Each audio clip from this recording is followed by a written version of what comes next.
Well, a lady at work one day asked me, "Why did you get Parkinson's?"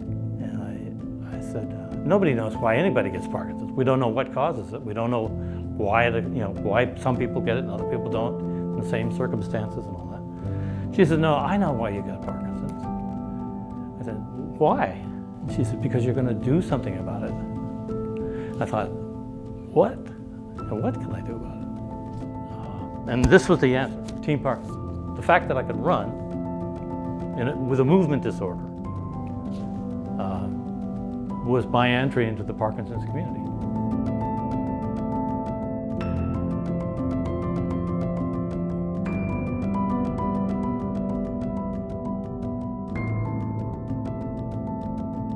So I ran the LA Marathon in 1996, and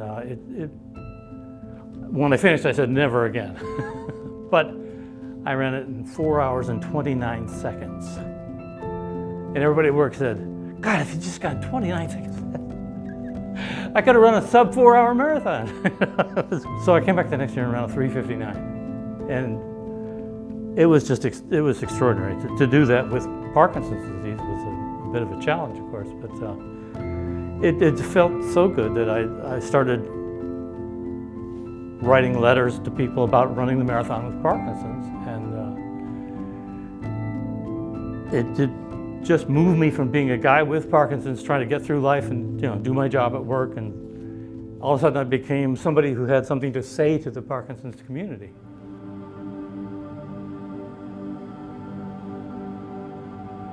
And it took 12 years to get a diagnosis, which was a hard time trying to figure out what was wrong with him. And then when we finally did, in a way it was a relief, because we know that Parkinson's doesn't actually kill you. You can die with, but not of, Parkinson's. But on a daily basis, over the years, now that he's 75, yes, there is progression in the disease, more dyskinesia, more off times, sleeping problems and whatnot. But we've been incredibly blessed and fortunate. Yeah, it was a relief to have a name to put on it, so that, because once you've got a name for something, you can classify it, you can categorize it, you can determine how big it is or how threatening it is. Not having a name, you have no idea what you're facing. And so it's having a name for it was a relief.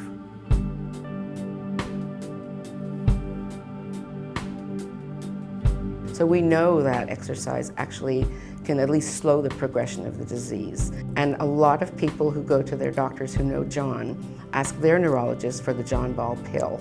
And there is no John Ball pill, it's just hard work, and he's very committed to it. Well, the first time I finished the LA Marathon, I looked in the crowd, the massive crowd around the finish line, and I looked up and I saw Edna, and I said, "Never again." When she got to me, I said, "Look, I'm so exhausted. I finished 2 hours behind the winners of the race." And she said, "John, there are 17,000 people behind you." Well, there's so many people who are being diagnosed every day, and they're scared and they don't know what this means. I was in denial. I had other issues going on. I didn't have time to think about this Parkinson's thing. I wasn't swinging my arm and I was dragging my foot, and I thought, oh, that's okay, that's no problem. And so until I saw other people who were farther along than I was, and then it was like, is that going to be me? But then you hear John say, if you exercise, and you look at him, and I just kept at it, and the more I did, the easier it got. And then there was this moment, that moment they talk about when you're running and you're, I felt like I could run to the moon. John and Edna Ball, they're like angels here on earth. They really are. They're so positive. John is a role model to everyone who meets him. I'm sure he's not a perfect person, but John puts his best efforts forward. He's so determined, and not only has he educated people about the disease, he's raised money for it. He's always positive. It's very easy to be depressed and give up with something like PD, And John did the opposite. You know, he wanted to set very high goals with Parkinson's, but John, as well as my father, they're very similar in many ways. The way they internalized PD, the way they externalized it. They just didn't give up. And it just didn't seem like my father would always say, you know, this is what I have. I'm gonna deal with the cards that was dealt to me. And I'm gonna move forward in confidence. And John is the same exact way.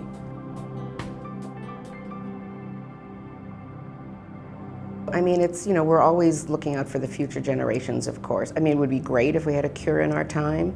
We're very, very close to stopping the progression of the disease. There's so much research going on right now compared to 20 years ago when we started this. So there's a lot more hope, which is great. But ultimately, it's about, you know, whatever comes next, whichever generation can benefit from it, that's great. So John always says, you can't make a difference if you don't show up. It's another one of his favorite sayings.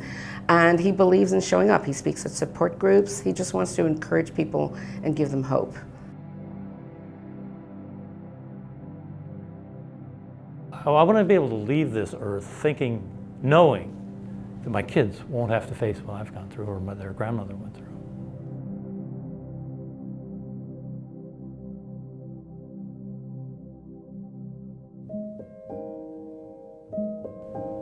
I'd actually arranged to have a date with a girl that I just wasn't particularly interested in, but you know, I was single and alone, and when I was going to meet the girl in the English office, the English department office upstairs in the building where most of our class.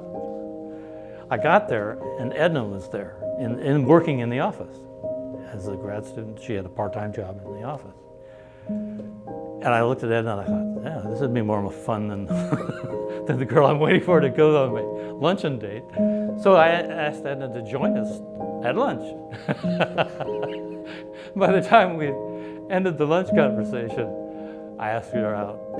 We had a great first date.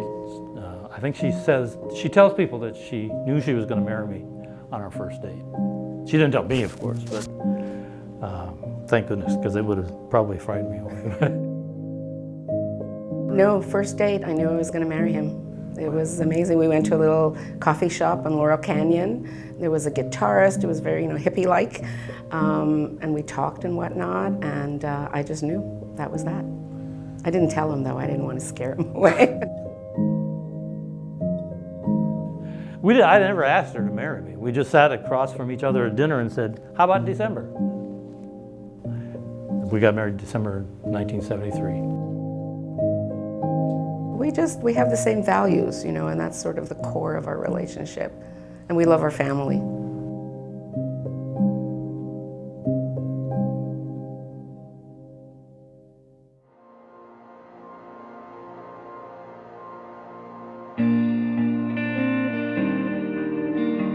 I think the fact that we're still together and still in love and still working together as a part of the community has helped a lot of other people with Parkinson's see that life is still possible, that it's not a death sentence, it is a life sentence, but in fact it's not a death sentence.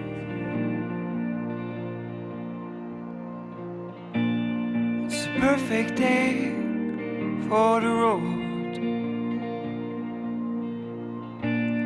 The blue sky will take us home. We'll take it easy, we'll take it slow. It's a good day for the road. And time goes so fast when you're with the ones you love. But I won't worry today, even if time flies away. I think Parkinson's has probably been beneficial in my life because it took me from just a guy trying to get along to actually having something to give to the community. Parkinson's community is an interesting group of people. I mean, there are some fabulous people that you get to meet along the way.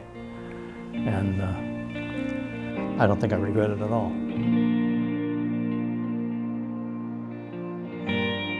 Time goes so fast when you're with the ones you love. But I won't worry today, even if time flies away. Even if time flies away.